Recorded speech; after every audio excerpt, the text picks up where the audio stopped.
Hi guys, Ross the Underachiever here. I just wanted to take a quick moment to talk about one of the main ideas that I've decided to employ as part of the transformation that I'm trying to document on the Underachiever's Journal. And that is the philosophy that in order to achieve the transformation that I'm trying to achieve and stop being an underachiever, I need to learn to look at my life more holistically and less specifically. Specifically also, but holistically first. And what I mean by that is I need to stop harboring this idea that if I make one specific change in my life relating to a particular aspect of my life, all other aspects of my life will naturally fall into place. So for instance, the idea that a new job or a new career will change everything for me. I get this new job, I get this new career, I'm earning more money, I buy myself a nice new house, I buy myself a new car, I have the money to travel more and become cultured and become more interesting. I have more time and money to go out with friends and strengthen my friendships. I also have the money to access places I wouldn't have been able to before and perhaps make additional inspiring friends. The problem with all of that is the acquisition of a new job or a new career is no guarantee that you will keep it. It's no guarantee that you will even want to. You may acquire the job and decide that it's not what you thought it was, or it's just not suited to you for whatever reason.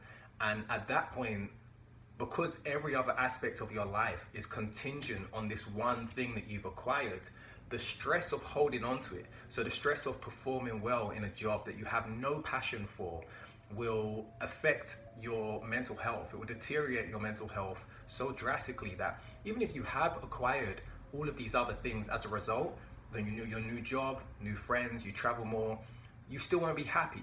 And so all of those new things are effectively rendered redundant.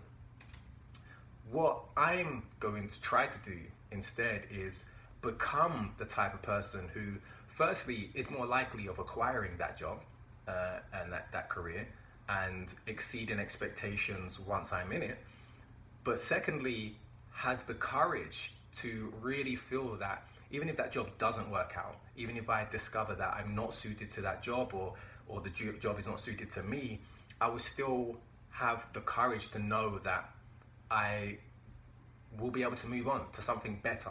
Better because it's more compatible for me. And so I won't feel like I need to just slug it out at this job that I'm not enjoying and is making me unhappy. That's the person that I need to become. And in my mind, that person is brave, passionate, self-disciplined, educated, has high self-esteem and high values, but is also humble and kind. They take care of their home, their body, their loved ones. So that is what I'm trying to achieve. I need to improve myself as a person. So I'll give you an example. So my current home where I live now, I live in a 2-bedroom flat. It's on the first floor. It's not in a great location. We have a busy main road outside, so there's constantly the loud noise of traffic zooming past. We're near a hospital and a police station, so there's constantly the sound of sirens screeching past. It's rented. As I said, it's 2 bedrooms and I live here with my partner and my 2 daughters, and I'd always hoped to one day adopt a 3rd child had we had the space. And so the entire time that I've lived here, which has been around 5 years now, I've considered this house a temporary house. Not somewhere I plan to be forever.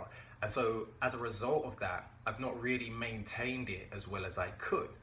This is short-sighted because temporary in the world of real estate can easily be a decade or more.